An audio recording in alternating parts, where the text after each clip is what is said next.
Барс Медиа тартулайт. Мурдали звезда очень да. Брэд Питт, Стекхамдар, тияқтан өтшішет қылқырып. Ассаламу алейкум ва рахматуллахи ва баракаттух. Джеки, мен, Жанкоттар жаш балдарда. Жанкот, кийин қошты Жанкот. Ассаламу алейкум, урматтуу кыргызстандыктар, урматтуу кыргыз эли. Бүгүн бардыңыздарды ушу таң эрте жакшы маанай менен сиздерге салам айтабыз. Анан азыркы тартыла турган видео ролигибиз Кыргызстандагы белгилүү сайттардын бири Барс Медианын суроолоруна актер, апыртмачы, тамада азыр элди күлдүрүп аткандай, Куудул деп айтканга да толук узакыбыз бар.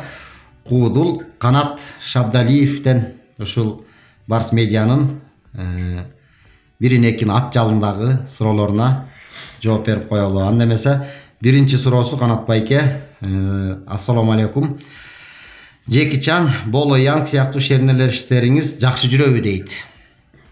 Жакшы жүрөт го дейм, мен байланыш элекмин, ал биздин аялдарыбыз катышып турат азыр. Коронавируска каршы. Карантинден. Өзүңүз тууралуу кыскача айта кетсеңиз дейт. Өзүм 1977-жылы Ысыкөл районуна караштуу Чоңөрүктү деген айылда төрөлгөм. Малдоодур атам, энем болсо мугалим, 5 бир туугандын экинчисимин. Азыр учурда үй бүлөм бар, 2 уул, 1 кызым бар. Азаматсыз, Кудай котколсун. Россияда иштегениңизге канча болду? Эмне жумуш кыласыз дейт. Россияда иштегениме 2 мартта 1 ай болот. Сиделкам Орс кемпир багам деген. 2 марттан бери иштеп атат. 2 марттан бери мен эме Россияда. Бир жерде кадимки мигранттын турмушу, ремонт. Мурда Кыргызстанда каякта иштечү элеңиз? Мурда Кыргызстанда Ысыкөл областындагы Касымалы Жантөшев атындагы музыкалык драма театрынын актёру болчумун жана кошумча тамада. Кыргызстанда чыгармачылыкка аралашып жүргөндөр, тамадалар жакшы табышат. Сиз деле мекенден кетпей ошол тармакты уланта берсеңиз болот беле дейт. Мен мекенimden кеттим деп эсептейм, Кудай буйрса барам, болот, ошол тармакта эмгектенип келатам, жакшы эле таап келатам, шүгүр. Азыр учур кичине кырдаалга байланыштуу. Тойлорду тыйып, антип бүт март айындагы тойлорум ат менен боло баштады, тыйып атат дегенден кийин эле анан эмне кылып акча тем более балдар чоңойгондон кийин анан Россияга кетип калдым. Бир аз болсо да бош чыкпай акча табайын деп. Жакындан тарта блогерлик кыла баштадыңыз. Ушундай жаатта кыска видеолорду тартуу, тагыраагы 5 өрдөктү учуруу идеясы кимге таандык дейт. Буну биз блогер бололу деп деле ойлогон эмеспин, жөн эле жөн гана сени өзүң Нурбек экөөбүз тамашалашып эле бир 2 видео тартып, жөн эле Джеки Чандар менен шернелешпиз деп тартып коюп. Facebook'ta өзүм тамашалашып жүргөн группалар, Facebook'ta группабыз бар эле, ошол 5-6 киши тамашалашып элек, ошолорго кой берип койсом, Facebook'ка жиберип койсом. 2 сааттын ичинде WhatsApp'тарга тарап, YouTube'ка чыгып кетти ошондон. Айла жок, тартууга туура келди. Анын үстүнө ошол жерде дагы 5-6 бир кругубуздун ичиндеги балдар ушул тууралуу көп тамашалар сүйлөшөт элек, Анан дагы негативтер көп жазылып, WhatsApp'тан, YouTube'дан ар кандай негатив жазылганда өзүң көрдүң го, депрессияга чыккан, жаман болдум. Чынды айнаган киши дегенден кой, эми уланып салайын бир отура, же ары болоюн, же бери болоюн, же дальше айнып кетейин, же оңолуп кетейин деп. Чында анан. Сизди студент кезиңизде эле ушундай болчу деп уктум. Ошондо эле чымындар бар беле дейт. Ким айтат деп. Студент кезде кенедей мен эле бармын. Мен мисалы студент кезде балким группалаштарым, курсташтарым айтышы мүмкүн, анткени мен алар менен сүйлөшүп отурганда мен китепти көп окуйм негизи. Санжыраны, тарыхты, Кыргыздын илгерки баатырлары жөнүндө айтып бергенде, азыркы заманга ылайыкташтырып, азыркы адамдарга салыштырып айтып берип, апыртып айтып берчүмүн да, балким ошону айтып аткан чыгар.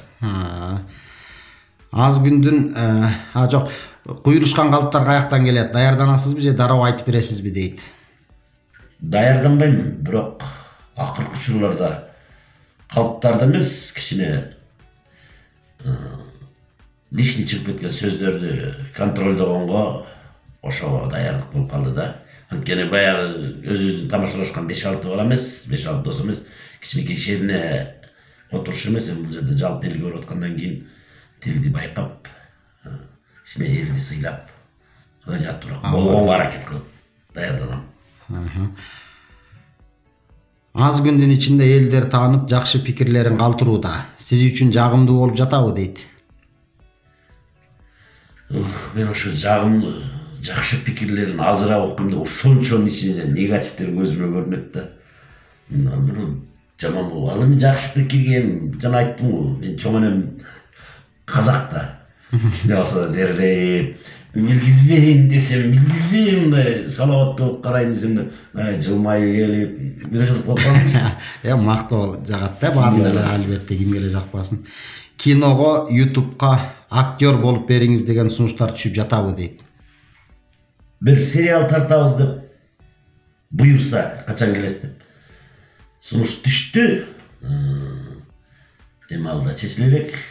Барам дедим августта. Экинчиден түшкөн мен киного, бир кыргызча киного түшкөн, комедия, туугандар деген кино. Азыр что-то неудачный чыгып калды. Андан сырткары былтыр декабрда орустун режиссеру Максим Дашкин дегендин «На дальних рубежах» деген киносунда тергөөчүнүн ролун ойнодум. Виктория Толстогановалар болуп чогуу тартылдык. Чоң кино болду, буюрса чыгат ал жакында. Кыргызстанга качан кайтууну көздөп жатасыз? Кайтканда эмне жумуш менен алектенейин деген ойлоруңуз бар? Блогерликти терең өздөштүрөсүзбү мындан ары дейт. Кудай буюрса, август айында ошо сентябрга чейин барайын деген ниетим, тилегим бар. Кудай буюрса, блогерлик боюнча айтканда, эгерде элге жагып атса, эл үчүн иштеп бергенге, элдин маанайын көтөргөнгө даярбыз. Кыргыз элине карантинде жакшы маанай тартуулап жатканыңызга ыраазычылык дейт өзлөрүнүн жамаатынын атынан. Рахмат. Эми элге, баардык Кыргызстанга, кыргызстандыктарга каалоо тилегиңиз сиздин.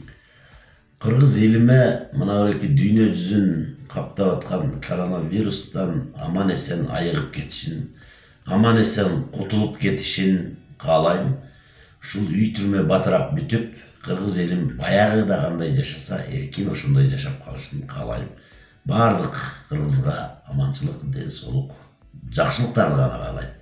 Чоң рахмат Канат байке, бул маек атайын Барс Медиа порталы боюнча суроосу боюнча тартылды. Баардыгыңыздарга чоң рахмат.